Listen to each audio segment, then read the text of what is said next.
Israel की तरफ से किए गए हमले में गाजा पट्टी के खान यूनुस शहर में एक स्कूल को निशाना बनाया गया है।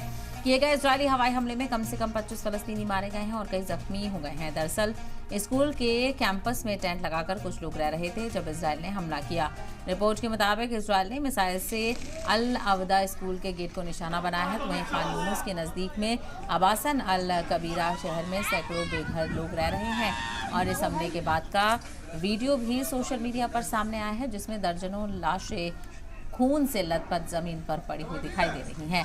जरा के मुताबिक इजरायली हवाई हमले में खातून और बच्चों समेत कम से कम 25 लोग मारे गए और दर्जनों लोग जख्मी हुए हैं। बताया जा रहा है कि इलाके में रह रहे बेघर लोगों की भीड़ की वजह से मरने वालों की तादाद में इजाफा हो सकता है। उधर इस हमले के बारे में इजरायली फौज की ओर से कोई रद्द अमल पेश नहीं किया गया है और यह हमला पिछले 4 दिनों में गाजा में शेल्टर के तौर में इस्तेमाल किए जा रहे स्कूल पर किया गया चौथा इजरायली हमला है और यह हमला ऐसे वक्त में हुआ है जब इजराइल ने खान यूनुस और गाजा शहर के कुछ हिस्सों को खाली करने के नए हुक्म जारी किए हैं। इसकी वजह से हजारों लोगों को भागने पर मजबूर होना पड़ा और 3 अहम अस्पतालों को बंद करना पड़ा है। तो इजराइल की तरफ से लगातार जारहाना हमले जारी हैं और बमुश्किल लोगों ने स्कूलों में पनाह ली हुई है, शेल्टर होम्स में पनाह ली हुई है, उनको भी बख्शा नहीं जा रहा है और लगातार 4 दिनों से इस तरह के हमले देखने को मिल रहे हैं और वैसे ही मरने वालों की तादाद लगातार बढ़ती जा रही है और लाखों की तादाद में लोग बेघर हो चुके हैं और कोई भी जगह अब ऐसी नहीं बची है जहां पर रिहाइश देखी जा सके।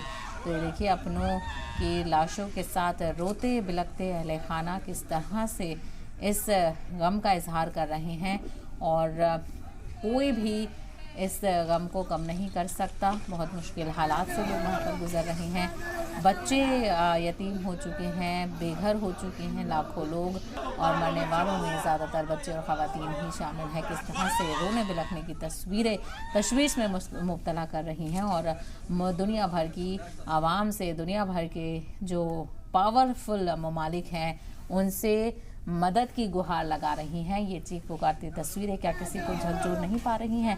लगातार इजराइल पर दबाव बनाने की कोशिश यहाँ पर की जा रही है, लेकिन फिर भी उसका असर होता हुआ नजर नहीं आ रहा है।